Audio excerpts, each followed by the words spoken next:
of everything.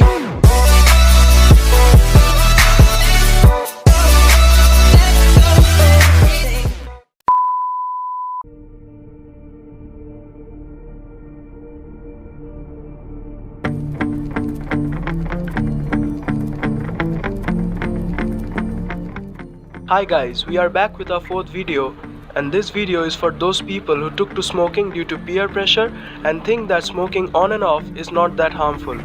In this video we are going to talk about what happens when nicotine enters your body and turns smoking into an addiction. So, what is nicotine and how much of it do you absorb per cigarette?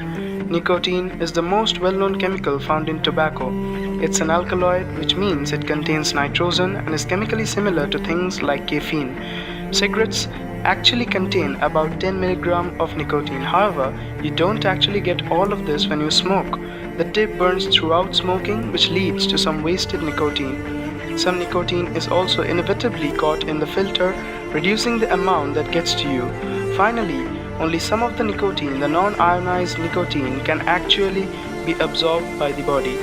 In the end, you can only absorb 1 mg of nicotine per cigarette. How is it absorbed by the body? When you smoke a cigarette, nicotine passes through the lungs membranes and into the bloodstream. Generally, if nicotine is in an alkaline environment, it will pass into the blood more effectively. That is why tobacco companies have adjusted the ingredients of cigarettes to increase the pH, that is, to make it more alkaline and get smokers more nicotine. After it reaches the bloodstream, the nicotine makes its way to your heart. There it is transferred to your arteries and up to your brain. This whole process takes between 10 to 20 seconds, and it's one of the reasons you get so much nicotine so quickly from smoking.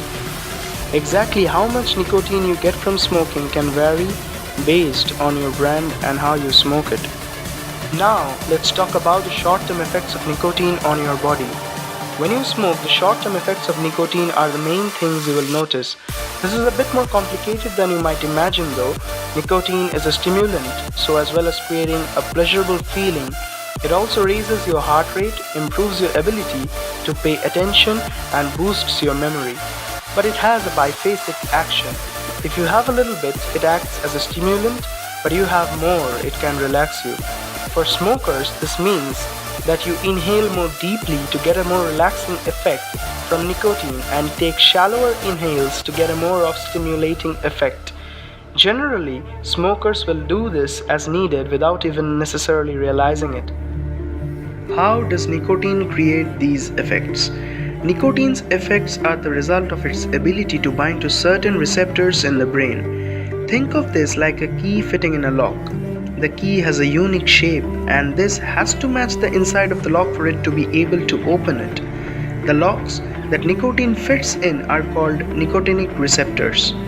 When the nicotine binds to the receptors in your brain, it stimulates the release of neurotransmitters. These are like chemical messengers used by the brain to send signals, with the most well-known being dopamine. Dopamine is an often misunderstood neurotransmitter, but basically serves you to make you remember rewards. This is why it has a central role in the development of most addictions. However, it also plays a role in remembering negative experiences, and its role is generally much more complicated than the typical reward chemical. Now the decision is for you to make. If you are willing to take the risk for just having a little moment of pleasure, then go ahead, my friend. But if you are not, then well, these are the benefits that you will face right after you quit smoking. After 20 minutes, your pulse rate returns to normal. After 8 hours, nicotine and carbon monoxide levels in your blood reduce by more than half. Oxygen levels return to normal. After 48 hours, carbon monoxide and nicotine are eliminated from your body. Mucus and other smoking debris begin to clear from your lungs. Your senses of taste and smell improve. After 72 hours, you breathe easier. Breathing tubes relax and your energy increases.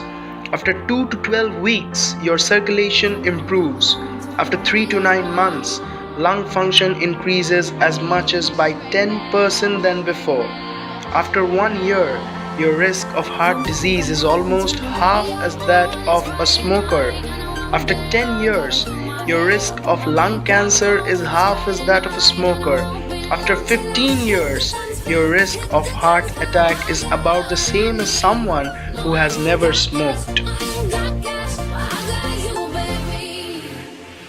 Just you.